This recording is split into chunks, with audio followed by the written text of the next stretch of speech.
Et nous sommes maintenant en ligne avec Frédéric. Bonjour, soyez le bienvenu sur l'antenne d'Europe 1 au 3921, Frédéric. Bonjour. Bonjour, quel âge avez-vous et d'où nous appelez-vous?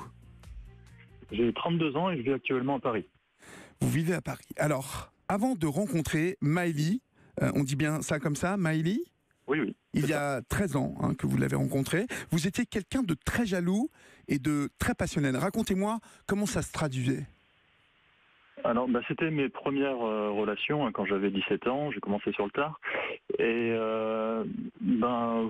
voilà. Enfin, je m'attachais uniquement à la personne que j'aimais. Je regardais pas d'autres personnes. On se voyait très souvent. Enfin, c'est les premières rencontres. On s'imaginait rester ensemble très longtemps, etc. Et j'ai trouvé que la jalousie était une passion triste, en fait, quelque chose qui rendait pas heureux dans le couple. Ça apportait beaucoup de peur, la peur d'être quittée, la peur qu'elle trouve du plaisir ou qu'elle soit heureuse avec quelqu'un d'autre. Oui. La peur qu'elle me quitte pour quelqu'un d'autre aussi.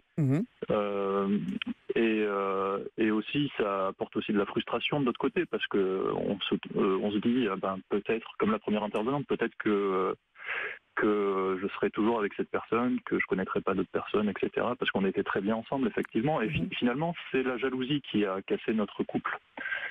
Et j'ai l'impression, quand je regarde toutes les fictions qui existent, les fictions romantiques ou les chansons d'amour, etc., finalement, c'est l'exclusivité qui détruit de nombreux couples. Oui, c'est vrai. Et voilà, c'est l'analyse que j'en ai eue, moi. Et je me suis dit que si je pouvais me passer de ça, enfin, ça m'apportait rien d'être jaloux. Et si je pouvais m'en passer, ce serait que pour le mieux. Mais Frédéric... mon modèle de relation, c'est un peu les relations amicales. Je trouve que les relations amicales sont beaucoup plus saines. On se cache rien entre amis, on n'a pas besoin de se cacher des choses. Si on a un autre ami, on n'a pas besoin de quitter nos anciens amis, ce serait absurde. Et pourtant, en amitié, on arrive à avoir des relations qui sont très durables, qui sont très sereines et qui sont tout à fait claires et satisfaisantes pour tout le monde. Mais c'est très fort ce que vous dites, je trouve, parce que finalement, vous êtes devenu polyamoureux avec elle, avec Maëlie, par finalement volonté de rester avec elle et de continuer avec elle. Et de ne pas la perdre. Alors, c'est pas parce qu'on avait peur de se perdre l'un l'autre, c'est aussi que on s'est trouvés à être tous les deux ensemble avec une philosophie qui correspondait à ça. Oui. On est deux personnes qui sommes aussi animalistes et je pense que c'est un lien avec ça. Je pourrais développer si ça vous intéresse. Et en tout cas, on avait n'ai pas compris. Vous êtes, pardonnez-moi. Animaliste, donc on porte égard aux droits des animaux. Ah d'accord, ok, très bien. Okay. Et enfin moi je vois un lien avec ça, mais globalement c'était notre philosophie et nos valeurs ça correspondait mieux, ça nous correspondait mieux d'évoluer en étant dans le polyamour.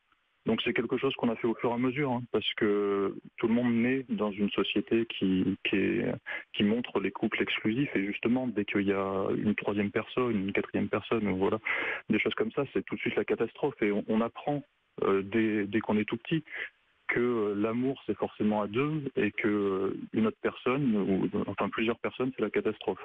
Donc évidemment, quand on grandit dans une société comme ça, on est anxieux à l'idée qu'autre chose puisse être possible. Je me tourne vers vous, Katouchka Colomb. Je rappelle que vous êtes thérapeute du couple.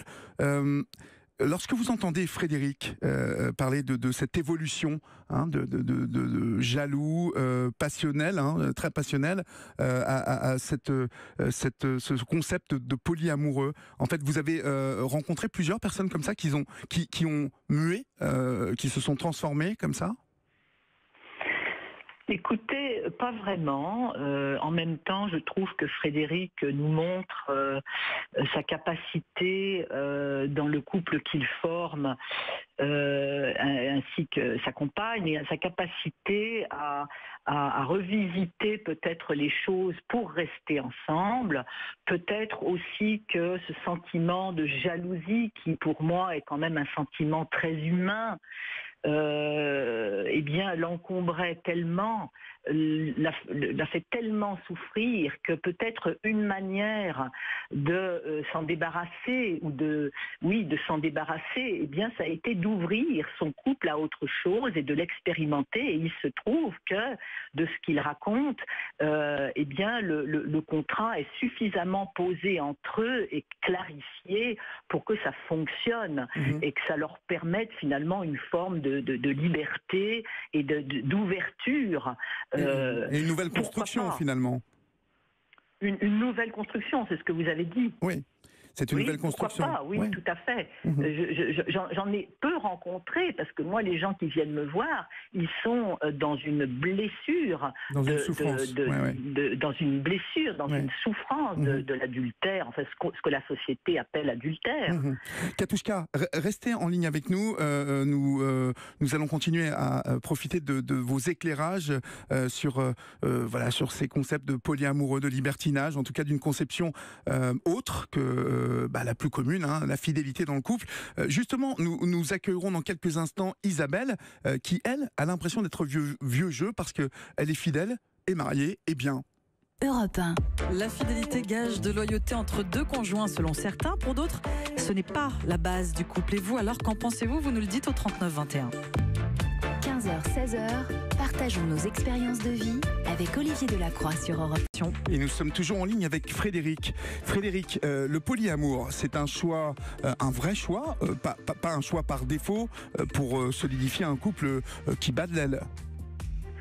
Oui, c'est important pour moi de mettre l'accent sur ça, parce que il faut pas voir le polyamour à travers les lunettes qu'on pourrait avoir depuis l'exclusivité romantique. En fait, si vous proposez à quelqu'un qui n'a jamais ressenti de jalousie, ou quelqu'un qui a travaillé sur sa jalousie pour plus que ce soit un sujet pour elle, si vous lui proposez une exclusivité amoureuse, c'est un peu comme proposer un vélo à un poisson rouge. Il ne saura pas quoi en faire, alors on n'a juste pas besoin, en fait. Il y a plein d'autres façons d'aimer. Dans la communauté gay, par exemple, c'est assez classique, c'était le premier intervenant qui parlait de ça, c'est assez classique de ne pas être exclusif sexuellement au moins, mais aussi parfois romantiquement. Et il ne faut pas se dire que le polyamour, c'est forcément des couples qui sont ouverts à d'autres personnes ou des choses comme ça. Il y a juste des personnes qui n'ont pas besoin d'exclusivité, qui sont très heureuses sans exclusivité, qui font très bien sans, et qui n'ont juste pas d'intérêt, qui ne voient pas d'intérêt, pas plus qu'on verrait de l'intérêt à être exclusif amicalement. En tout cas, visiblement, c'est une... allez-y, pardonnez-moi. Je pense aussi qu'il faut faire très attention. Dans l'émission, j'ai beaucoup entendu parler de fidélité, et en l'opposant au polyamour. Au contraire, je dirais que la fidélité, c'est une notion qui est centrale dans le polyamour. On ne peut pas être polyamoureux si on n'est pas fidèle aux personnes avec qui on est. À ce moment-là, en fait, on est juste infidèle, éventuellement en faisant un forcing sur l'autre pour qu'il accepte son infidélité.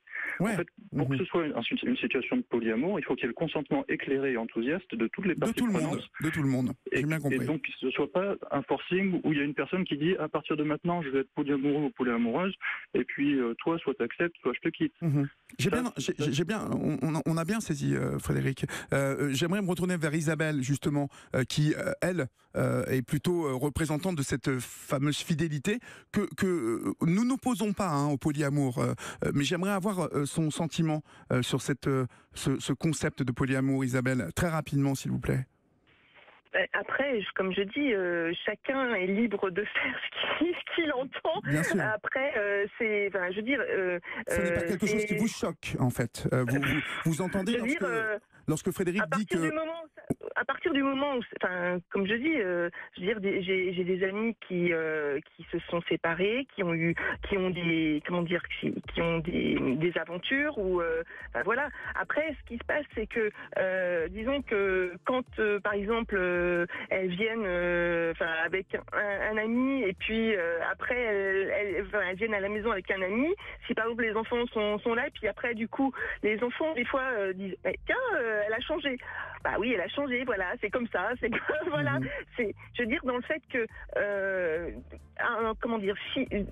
tant que ça ne me, tant que ça ne vous gêne pas, tant que ça ne touche pas mon couple, point barre. Je veux dire, après chacun est libre de faire ce qu'il entend. Je veux dire, je suis pas jalouse parce que il y a une personne de mon entourage qui a décidé d'aller voir ailleurs ou d'avoir, je veux dire, c'est son problème, quoi. Et puis, j'ai envie de vous dire qu'on a toujours des copains, des copines qu'on voit à vitam aeternam changer de partenaire, et que ça n'est pas du tout choquant, parce que certains sont faits pour vivre en couple fidèle, d'autres sont faits pour vivre en trouble. On n'a pas abordé cette notion, mais c'est vivre à trois. D'autres sont faits pour le polyamour, et j'ai envie de vous faire référence à la chanson de Chagrin d'amour. Chacun chacun fait ce qui lui plaît. Merci beaucoup Isabelle en tout cas. Merci aussi à Mathieu, André, à Katouchka Colomb, à Frédéric de nous avoir appelés. C'est la fin de cette émission. Grâce à vous, nous avons appris qu'il existe autant de définitions de la fidélité finalement que de couples.